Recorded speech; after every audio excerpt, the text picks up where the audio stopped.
Hi, my name's Matt Wilder. I'm a freelance journalist based in Washington, D.C. At the moment, I'm trying to find a good story. I have a 6 o'clock deadline, but nothing's going on. I know. I'll see what topics are trending on Twitter. Today, we live in the era of new media. People can access the news at any time, from any place, on all kinds of digital devices. The internet and social media sites, such as Twitter and Facebook, allow these news consumers to become news producers. If you want to be a journalist, all you have to do is post an article online, and it can be read instantly by anyone, anywhere in the world. Journalism has changed a lot during the first days of the newspaper, and most of these changes have been driven by technology. There's no better place to discover this than Washington, D.C., home of the newseum. There are over 30,000 newspapers here, covering over 500 years of news. This is the Boston Newsletter, thought to be the first continuously published newspaper in North America. This edition, from 1718, reports on the sensational killing of Edward Teach, better known as Blackbeard, believed to be one of the most dangerous pirates at the time. Reporting in the early days of journalism must have been very difficult.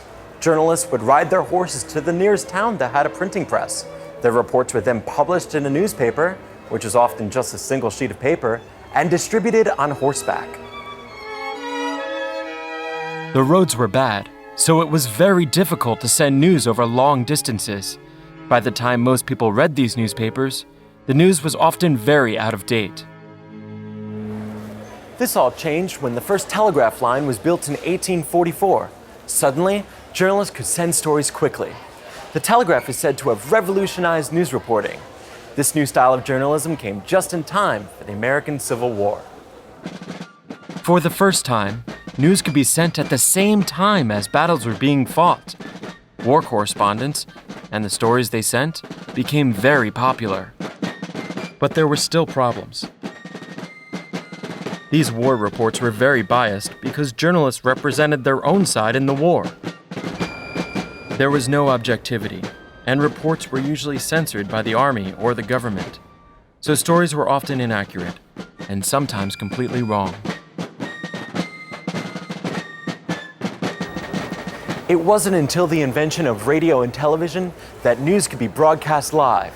This completely transformed news and created the age of the mass media, where news could be communicated to a huge audience. Throughout the 20th century, demand for news stories increased, and news technology continued to advance. By the end of the century, there were hundreds of cable TV channels, lots of 24-hour news channels, and the internet had been invented. Suddenly, we were in the information age. This is the HP New Media Gallery. It shows the news as it is today. Visitors to this exhibit are placed right at the center of the digital news revolution. They are instantly connected to the day's news by live Twitter feeds, showing the day's trending news stories. They can also check out major news stories which were first reported on social media.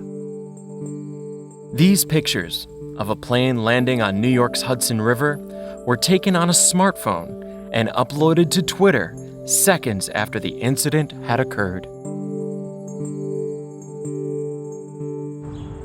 Speaking of smartphones, fantastic. A tweet from the White House. Oh, there's a big announcement in 25 minutes. I better go. Bye.